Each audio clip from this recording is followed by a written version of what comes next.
At this moment the queen was filled with dread, yet she feigned patience while awaiting her husband's return.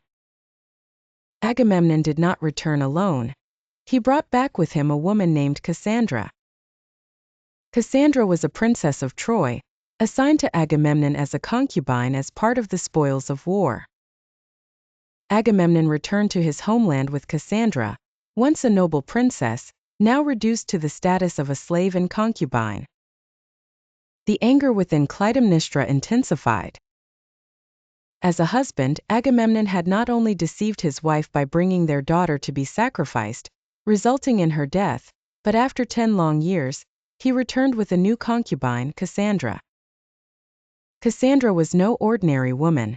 Upon seeing her, Clytemnestra felt an even greater fear. Why? Because Cassandra was not just a princess of Troy, she was also a priestess of Apollo, having learned the gift of prophecy from him. Cassandra possessed knowledge of the past, present, and future. Thus, when Clytemnestra saw that Cassandra had arrived, she was deeply troubled. She had intended to conceal her ill intentions from Agamemnon, hoping to deceive him and bide her time for revenge. However, with Cassandra's presence, her plans could no longer be delayed. For if she hesitated, Cassandra, who knew both the past and the future, would surely inform Agamemnon of what his wife had done in his absence. Consequently, Clytemnestra resolved to enact her revenge on the very day Agamemnon returned. She feigned a warm welcome, greeting her husband with the highest honors and leading him to the bath to enjoy the finest treatment. But as Agamemnon, naked, stepped into the bath, Clytemnestra raised the axe in her hand and struck down the great hero, the commander of the allied forces, in his own bathroom. After killing Agamemnon, she emerged and proclaimed to all, "Yes, I am the one who killed Agamemnon. Why did I kill him? Because he committed an unjust act first. He was the one who sent our daughter to the altar. As a father who has slain his daughter, he should not continue to live. Thus, though I have killed my husband, I feel no guilt whatsoever, for the goddess of justice stands by my side. I ended Agamemnon's life with a hand of justice." This story is a scene from the first part of the trilogy, Agamemnon. The second part tells the story of Electra, the second daughter, and her longing for her father Agamemnon, as well as her collusion with her brother to exact revenge on their mother.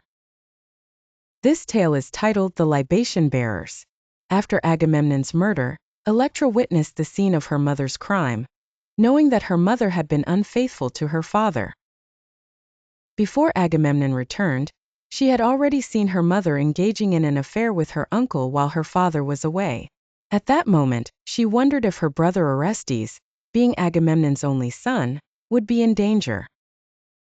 To ensure her brother's safety, Electra sent him away to seek refuge when he was still very young, taking him out of the palace in Mycenae to protect him from their mother and her lover's potential harm.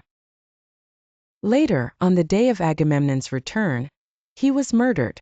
Electra witnessed how her mother killed her father, filling her with anguish and hatred towards her mother. As a young princess, she felt powerless to resist her mother. She had to endure living in the palace, suffering humiliation from her mother and her mother's lover.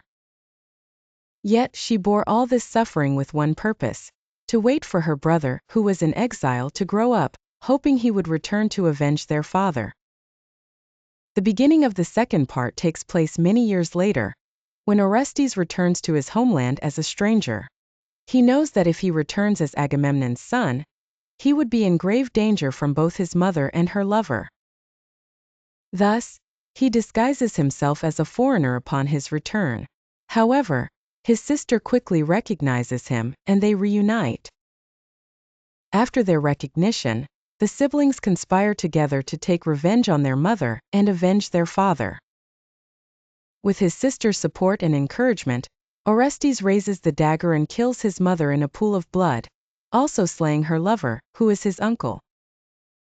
Although Orestes has avenged his father by killing his mother, the act torments him deeply, as she was his own flesh and blood. The Furies pursue him relentlessly, leaving him in a state of perpetual unrest. In the episode introducing ancient Greek mythology, we mentioned the image of the goddesses of vengeance. There are 3 of them, all with gaping mouths and hair wildly flying. They chase down those who have committed blood crimes and killed others, ensuring their souls find no peace. Orestes, for instance, was pursued by the goddesses because he had killed his own mother. The goddesses relentlessly chased Orestes wherever he went, driving him to the brink of madness. Ultimately, Orestes fled to Athens, pleading for the forgiveness of the goddess Athena. This is the plot of the final part of our trilogy, The Avenging God.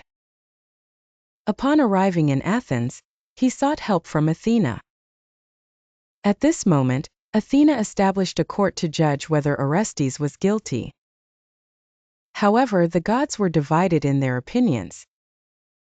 Some sided with Agamemnon, arguing that although Orestes killed his mother, he did so in revenge for his father, thus he was innocent. On the other hand, others contended that despite avenging his father, he had still killed his own mother, making him guilty. The gods voted, but the 2 factions were evenly matched, leading to a stalemate. In the end, Athena cast the crucial vote. She sided with Orestes, believing that although he had committed the unforgivable crime of matricide, it was understandable. He acted to uphold his father's honor and avenge him. Thus, Athena cast a vote for acquittal. From that moment on, Orestes received the forgiveness of the gods, and this story came to a close. Of course, there are many more tales about Orestes after he was acquitted by the goddess, but we will not elaborate on them here. The storyline of the trilogy concludes here.